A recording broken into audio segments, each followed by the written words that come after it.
Лічыш сябе святым, усміхнуўся Міхась, з выключэннем аднаго але.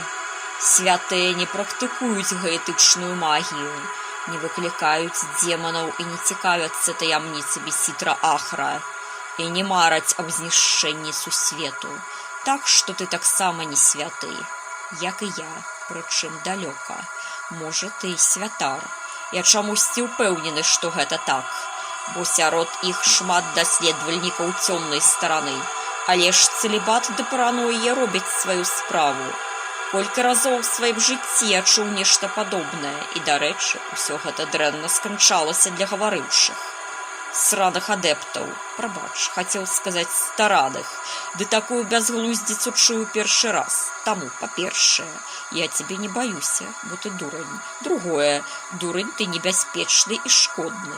Да таго ж, пагражаеш ёй і тым самым зневажаеш яе і мяне.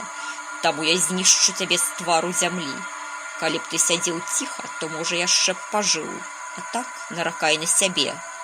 Я разумею, што выклік прынят, прашипела цень. Правільна разумееш, пагрозліва выдохнуў Міхась. Сцеражыся. І тут ён прачнуўся.